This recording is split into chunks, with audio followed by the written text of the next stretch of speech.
Hello friends, नमस्ते। कैसे हैं आप सब? मैं ठीक हूँ, आशा करती हूँ आप सब भी ठीक होंगे।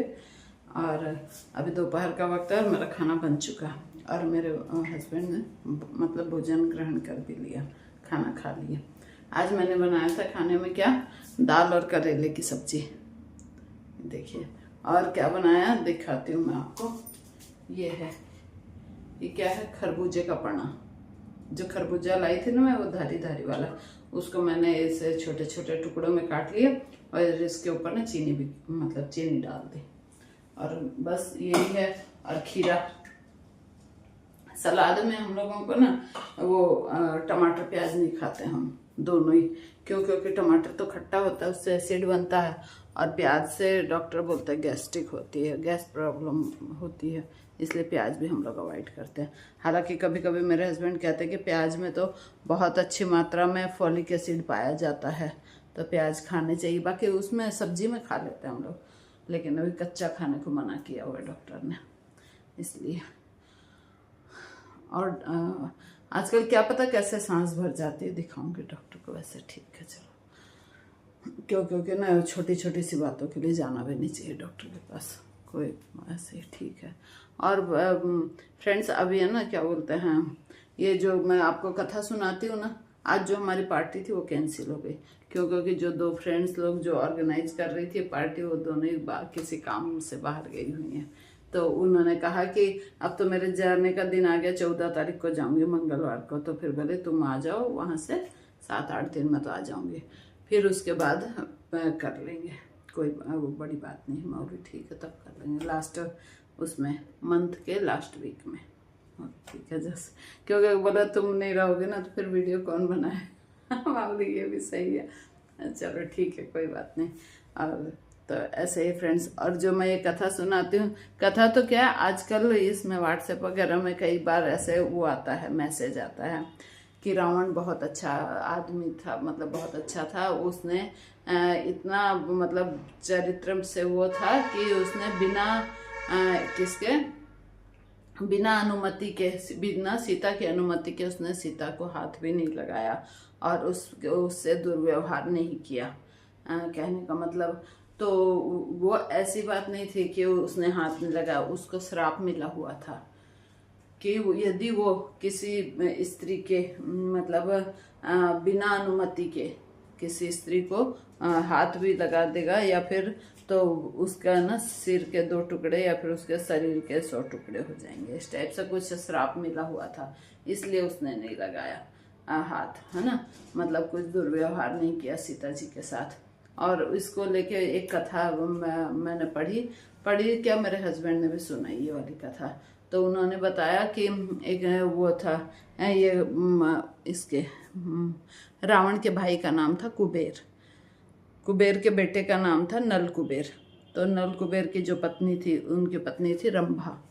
जो रंभा, अप्सरा का नाम सुनते हैं ना अपन, रंभा और ये मेनका उर्वशी ये सब, तो उनका वो थी रंभा। तो रंभा एक दिन ऐसे अपने घर के आगे या महल के आगे से टहल रही थी, तो रावण ने देख लिया और उसने उस पर मतलब कुदृष्टि डाली और गलत आचरण करने का उद्देश्य मतलब को उत्सुक हुआ, या फिर गलत आचरण किया उन्होंने उसके साथ।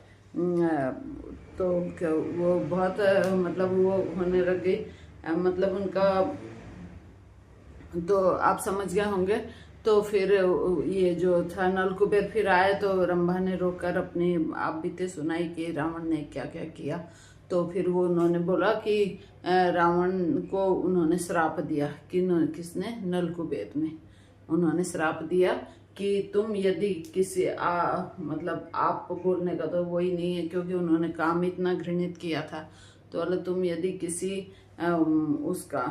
किसी भी स्त्री को बिना उसकी अनुमति के उसके साथ दुर्व्यवहार करोगे और उसको छूने का प्रयास करोगे, तो उसी समय आपके सिर के 100 टुकड़े हो जाएंगे, ऐसे करके।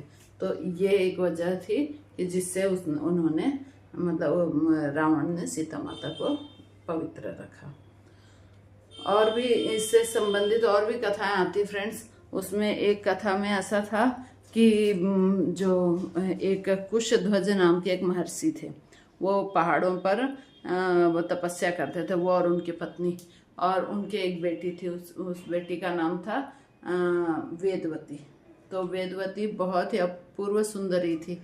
तो वो क्या करते, मतलब तपस्या करती थी वहाँ पहाड़ों पर, और उसके बाल खूब लंबे लंबे बाल और बहुत ही ज़्यादा सुंदर थे। और फिर वो क्या, उसने प्रण कर रखा था, मतलब महर्षि दंपत्ति ने भी और वेदवती ने भी, कि मैं भगवान नारायण से शादी करूँगी, मतलब भगवान विष्णु से शादी करूँगी, ऐसे करके। और वो फिर तपस्या करती रहती थी। तो एक दिन उधर से रावण क्रॉस हो रहा था, मतलब जा रहा था, तो उसने देखा कितनी सुंदर स्त्री और अकेली वीराने में और पहाड़ पर तपस्या कर रही है। तो उसने क्या किया, उस पर कुदृष्टि डाली और उसके साथ अनैतिक व्यवहार करने का प्रयास किया। किसने? रावण ने। तो वेदवती के बाल खूब लंबे थे, तो और उसने ना जब अपने आप को बचाने की कोशिश की, तो रावण ने उसके बाल पकड़ लिए, और उसके बाल ना बहुत लंबे थे फ्रेंड्स वेदवती के। तो बाल को पकड़ के रखा था, तो इतने में उसने क्या किया, वेदवती ने अपने हाथ से अपने बालों को मतलब आधा तक काट दिया, और फिर अग्नि में भस्म हो गई। और फिर मतलब अपने आप को अग्नि में स्वाहा कर लिया। और फिर स्वाहा करते हुए उन्होंने रावण को श्राप दिया कि मैं तुम्हारे वंश का, तुम्हारे कुल के नाश का कारण बनूंगी, और अभी तुमने मुझे इतना अपमानित किया है, तो मैं तुम्हारे वंश के मतलब कुल के नाश का कारण बनूंगी। फिर वही वेदवती फिर बाद में जाके उन्होंने जन्म लिया। वो क्या क्या किनका अवतार थी? लक्ष्मी जी का। और फिर वो समुद्र देवता में, तो जब लहरों से मतलब तैर कर जा रही थी, कहाँ? लंका पहुंची। तो वहां पर मंत्रियों ने देखा, तो वो लेकर आए किसके पास? रावण के पास, कि महाराज देखो, मतलब एक ये कन्या लहरों में से होके आई है, तो अब इसका क्या करें? तो रावण ने, मतलब ऐसा नियम होता था पहले कि जो भी, मतलब सबके बच्चे होते थे, और लेकिन जो लावारिस बच्चा मिलता था ना, तो उसको राजा अपना अपना गोद अपना लेता था, गोद ले लेता था, और उसको दत्तक पुत्र या पुत्री मान लेता था। तो कन्या थी, तो उन्होंने रावण ने क्या किया कि उसको अपने दत्तक पुत्री के रूप में स्वीकार कर लिया, और उसको अपने महल में रखने लगे। मतलब रखने क्या, लेकर आए, और फिर लेकर आने के बाद वो नवजात कन्या थी। और फिर उनका ना, वो पंडितों को, ज्योतिषियों को दिखाते ना, हाथ कई कई के शरीर में चिन्ह होते, जैसे कोई के तिल होता है, या किसी के कोई निशान होता है, ऐसा करके। तो ज्योतिषियों से दिखाया उसको, किनको? सीता जी को, मतलब सीता जी ने उनको, कन्या को। तो फिर वो उसको देखा, तो वो ज्योतिषी लोग बोल दिए कि ये कुल घातिनी है, हाँ, जहाँ भी ये रहेगी तो उसके कुल का नाश करेगी, ऐसा करके। तो रावण डर के मारे, और फिर उसको याद आ गई किसकी? वेदवती की, कि उसने वो ये श्राप दिया था कि मैं तुम्हारे कुल का नाश करूंगी, तुम्हारे घर में ही रह के, मतलब तुम्हारे घर में रह के तुम्हारे कुल का नाश करूंगी। तो रावण घबरा गया कि ये तो मेरी बेटी के रूप में आ गई, और अब ये मेरे कुल का नाश करेगी। तो उसने क्या किया कि उसको वापस से समुद्र देवता के हवाले कर दिया। तो देवताओं ने समुद्र देवता को कहा कि इसको किसी ऐसे सुरक्षित स्थान पर, और वो तो भगवान की मतलब रची हुई माया रहती है। तो समुद्र देवता लेकर गए उनको, कहाँ? जनकपुर वाले जो खेत था, वहाँ कई सालों से अकाल पड़ रखा था। तो बोले कि वो खुद हल जोतेंगे, कौन? राजा जनक।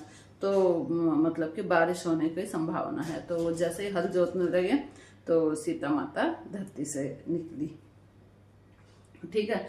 और फिर बाद में वही रावण के कुल का नाश का कारण बनी।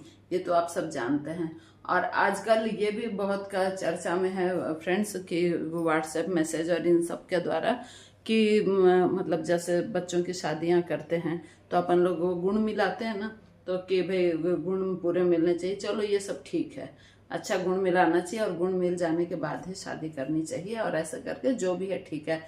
लेकिन एक ये तर्क दिया जाता है, तर्क को तर्क करते हैं लोग, कि सीता जी का तो अच्छा, राम जी से 36 के 36 गुण मिले थे, फिर भी सीता जी पूरे जीवन भर दुख पाई और राम जी भी तकलीफ पाए, ऐसे करके लोग वो देते हैं। लेकिन भगवानों की बात अलग होती है। वो जो वेदवती थी वो मतलब कि लक्ष्मी माता का रूप जो थी, उन्होंने निश्चय किया था और ये दोहा या चौपाई उनके ऊपर ही लागू होती कि निशिचर हीन करहु जग माही, है ना। तो ये उन्होंने अपने उसमें प्रण लिया था और ये राम जी के ऊपर भी एप्लीकेबल होता है।